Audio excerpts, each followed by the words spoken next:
Assalamualaikum dan salam sejahtera kepada semua penonton Lensa. Saya Ismail Adnan, pengacara anda, dan seperti biasa, Lensa akan menyajikan kepada anda 3 segmen iaitu Perspektif, Lensa Siswa dan Kreatif. Untuk segmen Perspektif pada minggu ini, kita akan melihat amalan rakyat Malaysia yang pergi ke pusat kecergasan untuk mengamalkan gaya hidup yang sihat. Adakah ini merupakan amalan ataupun mengikut trend semata-mata? Dan juga untuk segmen Perspektif, kita akan mendapatkan seorang personaliti kesihatan untuk berkongsi tips berkaitan tips-tips kecergasan dan juga kesihatan.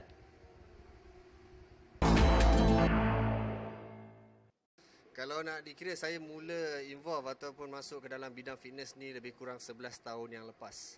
Saya bermula sebagai seorang personal trainer di salah satu commercial gym di KL. Dan seterusnya mula melakukan buat berbagai macam jenis sijil untuk menaikkan saya punya level.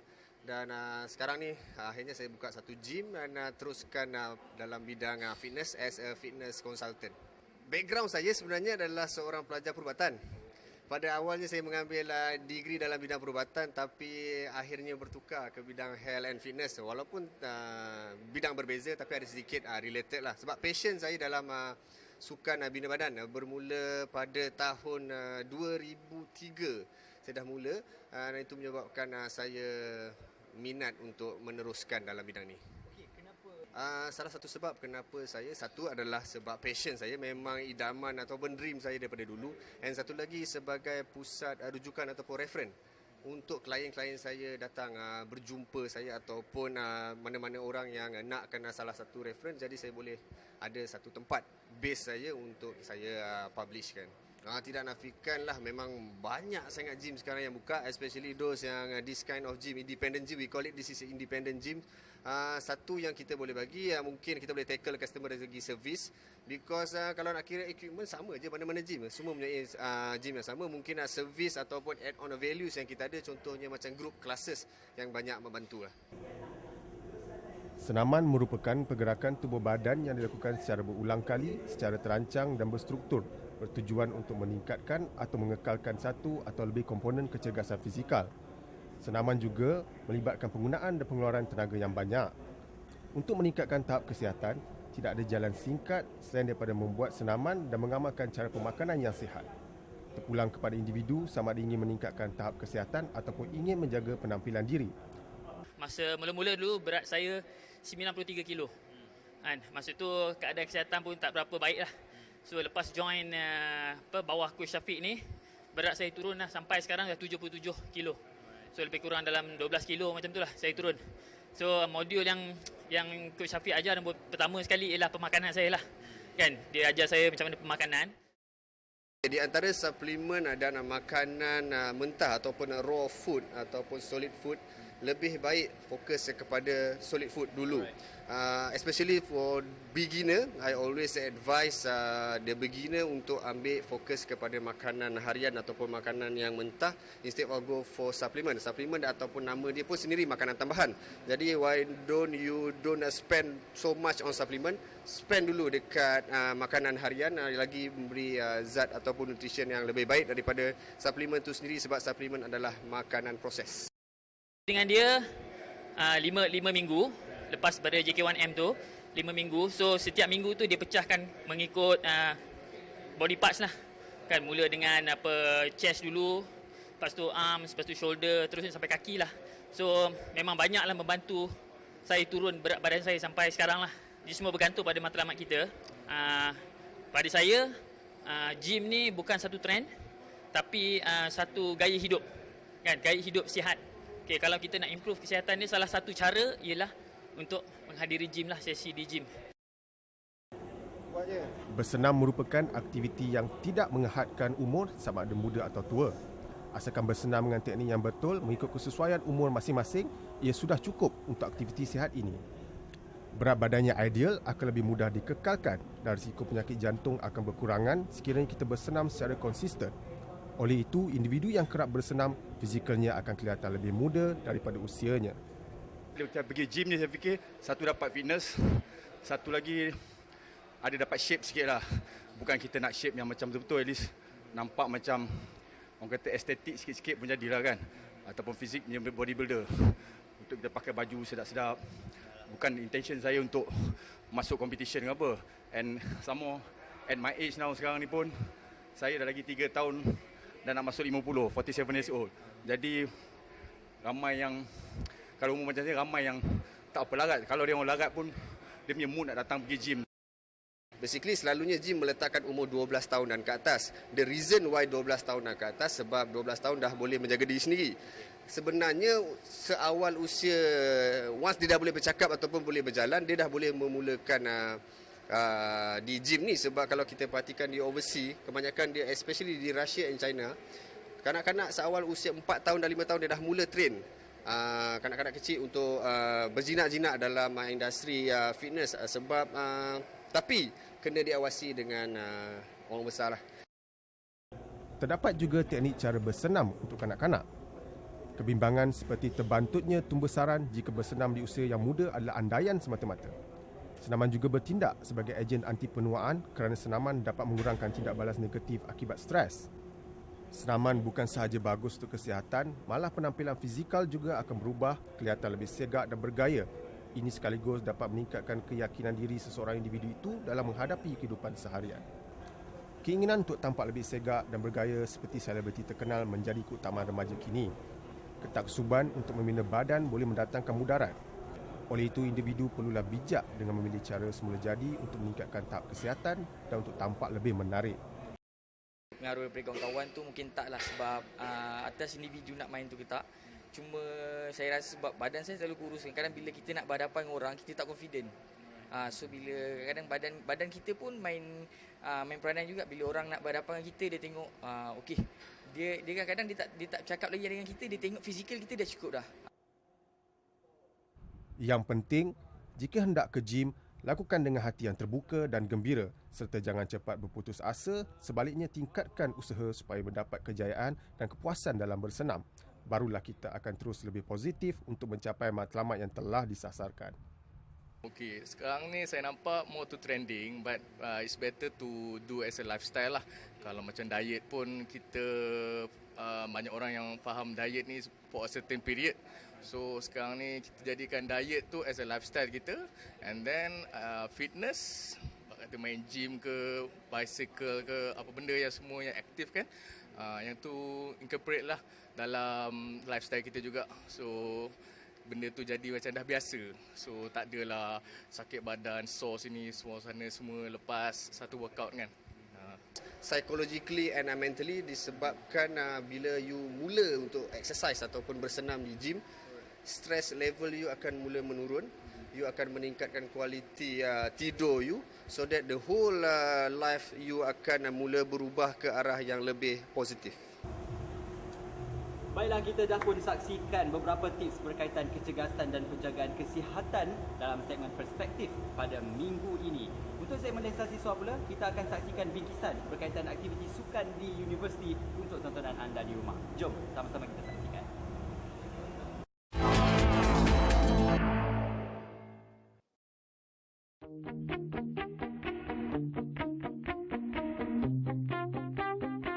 Bermula 25 Januari depan, bakal menyaksikan atlet-atlet yang datang dari segenap institusi pengajian tinggi serta universiti awam dan swasta kembali berentap dalam Tamasya Sukan IPT SUKIP 2016 yang akan dilangsungkan di kawasan sekitar Johor Bahru dengan Universiti Teknologi Malaysia UTM menjadi tuan rumah untuk edisi kali ini.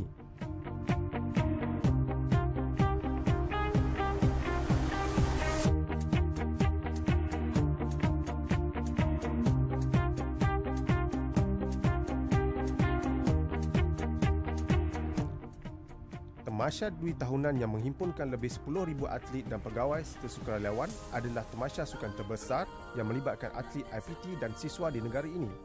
Antara universiti yang turut serta termasuklah Universiti Malaysia Perlis, UNIMEP.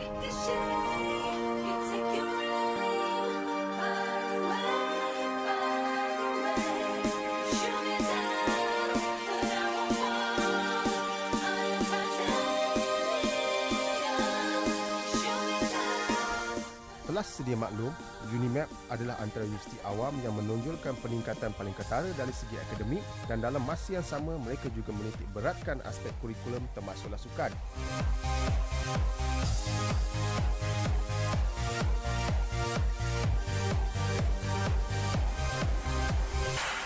pembinaan kemudahan sukan yang terletak berhampiran kampus tetap mereka di Pauh Perlis membuktikan bahawa mereka sememangnya serius untuk membangunkan sukan bukan sekadar untuk kepentingan UNIMAP, malahan untuk negeri Perlis dan negara amnya.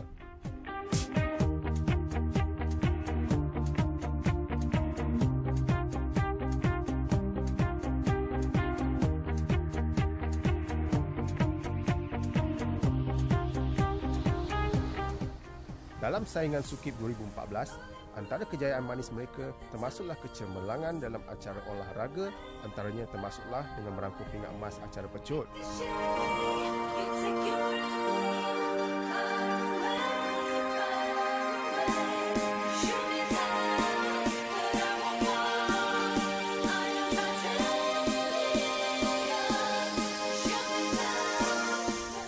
Pastinya dalam saingan Sukip 2016, UNIMAP ingin memastikan gelaran sebagai antara kuasa utama olahraga di peringkat IPT dapat diteruskan.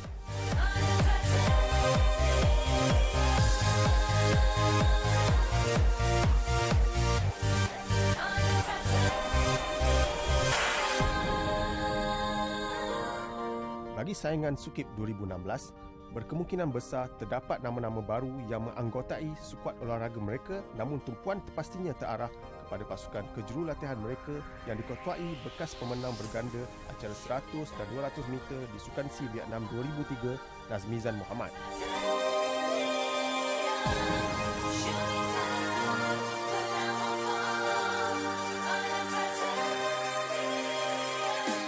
Nazmizan yang kini berkhidmat dengan pusat sukan UNIMAP adalah antara watak utama dalam memastikan pembangunan olahraga di UNIMAP dapat diwujudkan selain menghasilkan pasukan yang mantap untuk diketengahkan dalam beberapa kejohanan penting.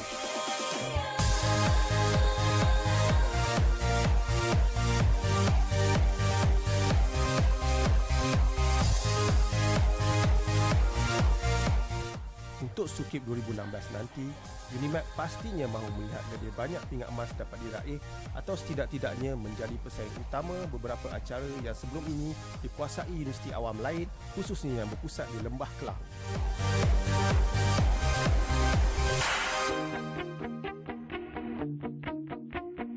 Sukip 2016 bakal berlangsung bermula pada 25 Januari hingga 5 Februari di Universiti Teknologi Malaysia UTM Skudai dan beberapa venue lain di sekitar Johor Bahru.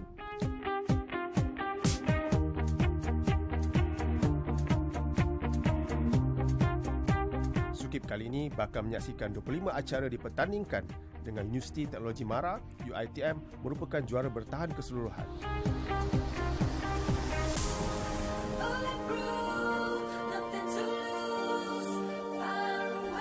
Selain memastikan aktiviti sukan di kalangan atlet IPT dan universiti awam dapat dijalankan, Sukip juga adalah medan pemilihan sesetengah acara sukan bagi temasyang yang lebih besar seperti Sukan Universiti ASEAN dan Sukan Universiti Dunia Universiade.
Sukan futsal sememangnya merupakan sukan yang popular di kalangan belia dan remaja, termasuklah mereka yang sedang dalam pengajian di institusi pengajian tinggi dan universiti awam.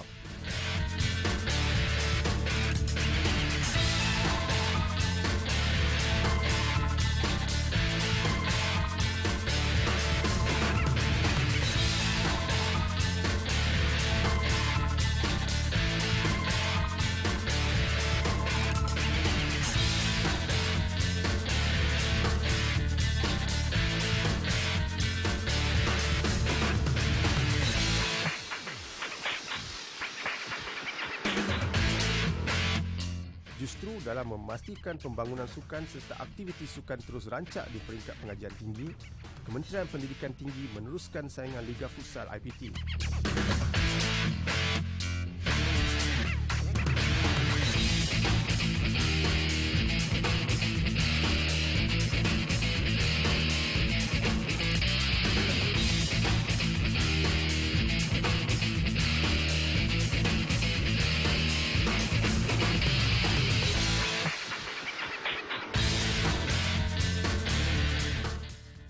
Tahun 2015 juga menyaksikan kejohanan futsal dipertandingkan dengan pusingan akhir berlangsung di Kuantan.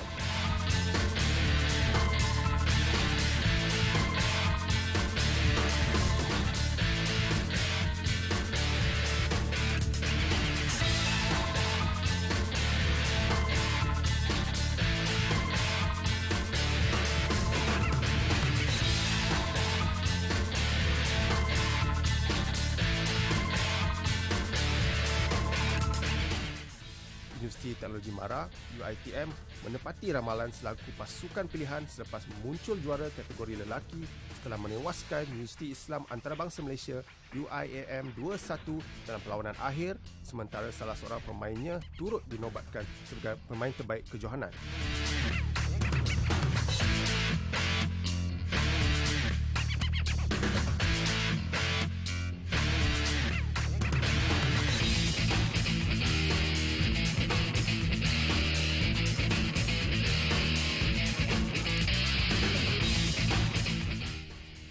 Sementara itu, dalam kategori perempuan Universiti Putra Malaysia, UPM tidak mempunyai masalah besar untuk muncul juara selepas menewaskan Universiti Melaya 3-1.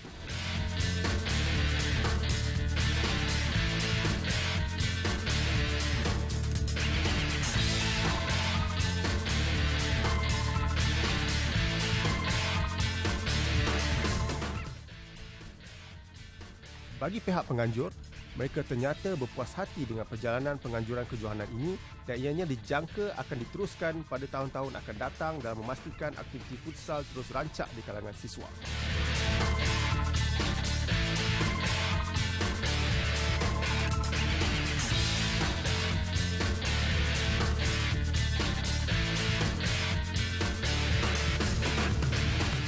Bagi pemain yang terlibat, mereka juga berpuas hati dengan pencapaian mereka sambil mengharapkan agar lebih ramai tampil menyertai sukan futsal walaupun tidak semestinya mereka dapat mewakili institusi masing-masing atau tidak.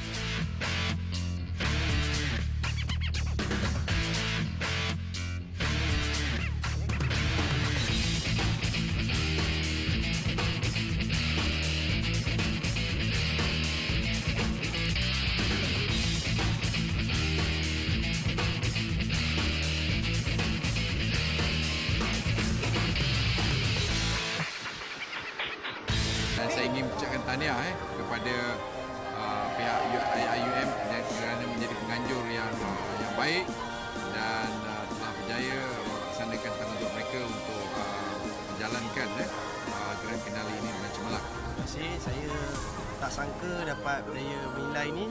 Dengan usaha keras saya training seminggu 2 kali. Banyak saya pelajari pada game ni. InsyaAllah mudah-mudahan lepas ni saya dapat pergi peringkat lebih tinggi.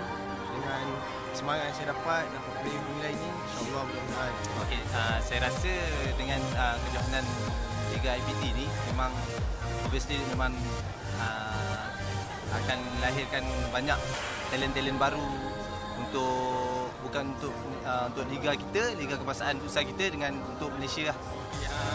Alhamdulillah, aim UiTM pada tahun ini ataupun kejohanan tahun ini adalah untuk menamatkan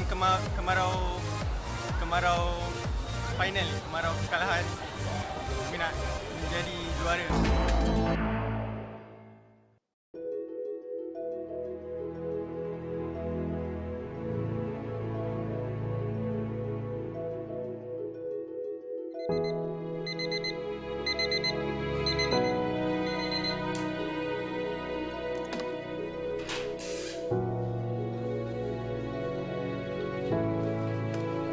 Ada sesuatu yang mencuri tumpuan Halimi hampir setiap hari dan setiap masa.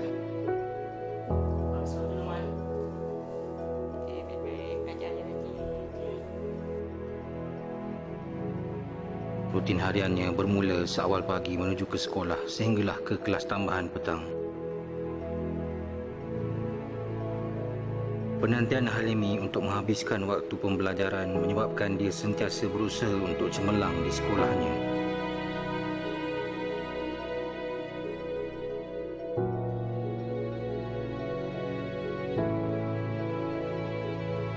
Cuma penantian itu tidak dapat dibendung dari hari ke hari. Penantian itu umpama motivasi buat Halimi untuk terus cemerlang bagi memudahkannya kelak. Assalamualaikum. Mak, saya bila balik.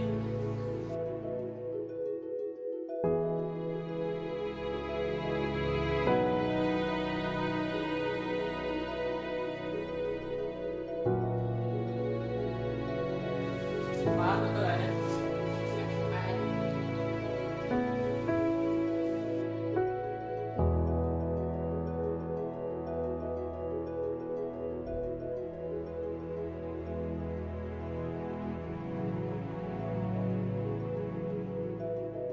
Sesuatu yang mencuri tumpuan Halimi itu sebenarnya ialah datuknya sendiri. Datuk Halimi menghidapi penyakit Alzheimer sejak setahun yang lalu. Salam, ni siapa?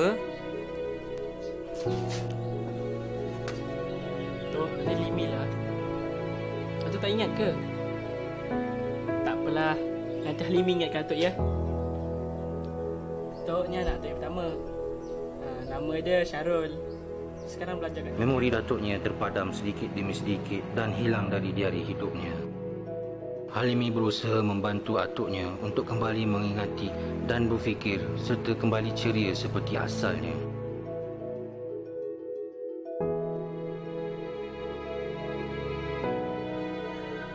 Alhamdulillah. Ni siapa ni? Ini Umar, cucu Atok.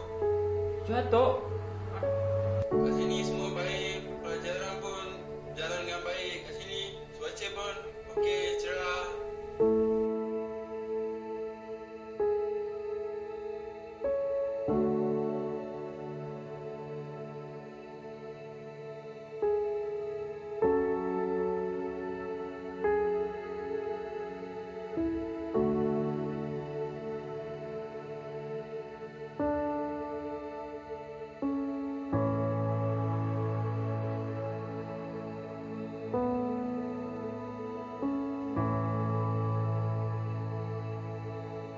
Jalur lebar dan perantinya adalah ikhtiar Halimi untuk membantu dan menceriakan semula datuknya. Memori-memori datuknya adalah asas kepada lahirnya bangsa merdeka Malaysia, juga asas kepada kehidupan selesa Halimi hari ini. Terlalu banyak memori berharga bakal ditelan kehidupan datuknya yang tidak bermakna jika tiada insan seperti Halimi. Hari ini terdapat lebih kurang 50,000 pengidap Alzheimer di Malaysia. Inovasi jalur lebar dan perantinya boleh membantu mereka menjalani kehidupan yang lebih baik.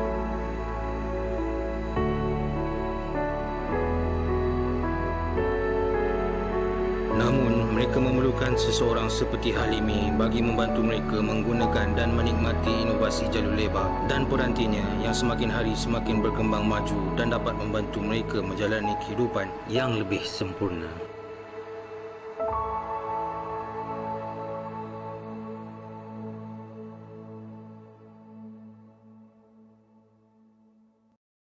Baiklah, kita sudah pun sampai ke penghujung rancangan Lensa pada minggu ini. Diharapkan bingkisan yang disediakan boleh memberikan manfaat kepada anda penonton di rumah. Kita jumpa lagi minggu depan. Assalamualaikum.